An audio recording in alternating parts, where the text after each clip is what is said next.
So let us little bit go, in explaining about this. So then jinkam gi go bayang yilla cheba. So what? How do you say? Why we have to keep remembering the Sukhawati Devachan? Why we have to keep remembering? This is very logic also. For example, if we keep remember that, remains, that sit in our mind, that imprinted our mind. So similarly, for example, I was just thinking, when we build a house, okay, so let's say from tomorrow I'm building a new house, new home for yourself.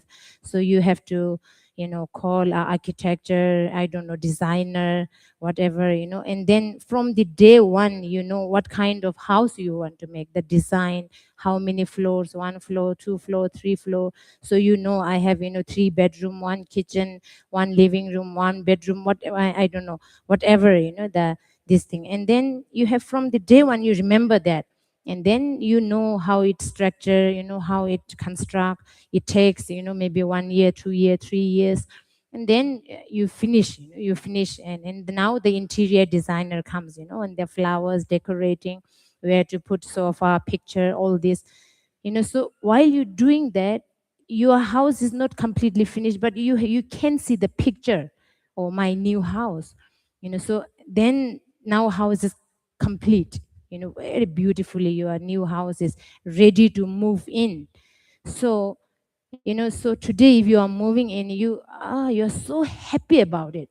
Why? Because your old house is now maybe too old, very shabby, maybe, I don't know, but the panes are gone, the windows are too close, all the, I don't know, the woods are broken, so you want to move very happily. You want to move, to the new house. So I think this is something quite, same example. We are here in this realm, as Holiness just said. We are actually, if we realize, we are already in pure land of Buddha Shakyamuni. But it says this Buddha Shakyamuni pure land is created by the all human beings' collective karma. Because of our collective karma, this universe has formed, this universe has created. So it depends, therefore we have sometimes good, sometimes bad. We have good weather, some places very bad weather, very cold, extreme hot. So it's because of our collective karma. But pure land of Buddha Amitabha is not a collective karma of the beings there. It's a purely, formed by Buddha Amitabha aspiration, his wish. So it's a completely different. Therefore, the Buddha, the pure land of Buddha Amitabha is, there anyway. It will come slowly. We will go through it. It's so, without any suffering, so beautiful. So it's all the qualities we will talk about later. It will come anyway in the prayer. So so when we know that we are here in this world, we are suffering. Yeah, I mean, which we cannot avoid that. Every day, as I said yesterday, as we all know, we are getting aging, we are sick, we will never know when encountered what kind of sicknesses, or maybe very uncertain. Today you are happy, tomorrow you are not happy, today your business is okay, tomorrow your business collapsed. So all these problems we don't know. So in pure land of Buddha Amitabha, this nothing is there. It's purely bliss. Everything is perfect. No problems. We don't even hear about the sufferings. So we want to move there. So it's similarly, you are moving from an old house to a new house.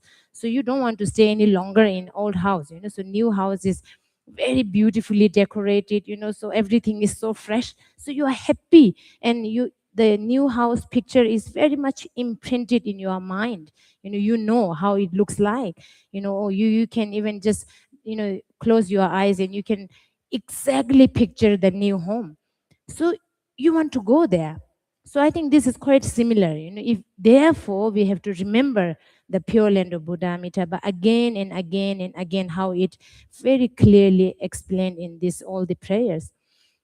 So remember that, and then when we die, sooner or later, no one in this world who lived forever, No one, I mean, when we look back, our ancestors, wherever we go, all the places, even in India, Nepal, all this great, and the great Buddha come, and he left also, although they got enlightenment, but they are not here.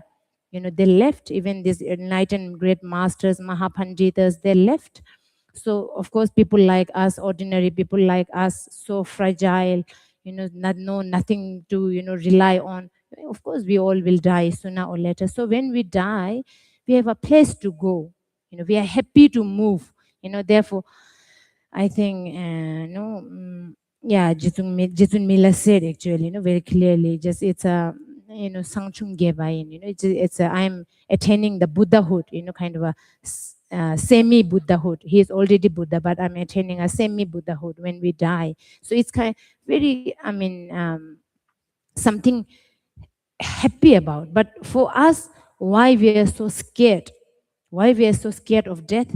Because we don't know where we are going. That is the problem. So therefore, this practice is needed for us to train.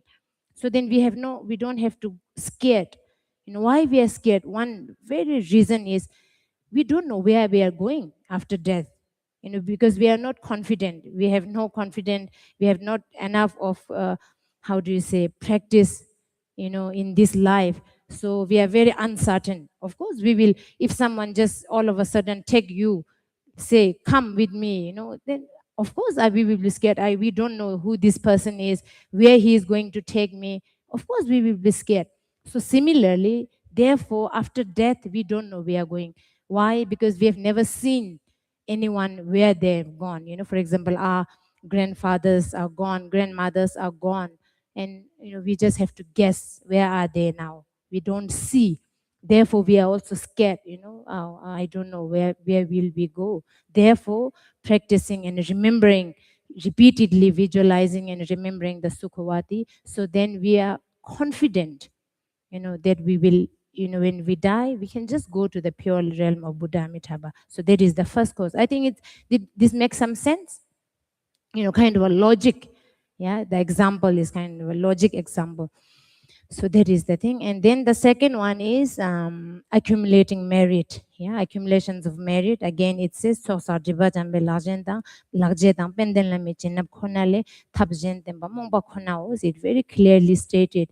Tsoksak, we have to accumulate merit, and dibajang means purification is needed.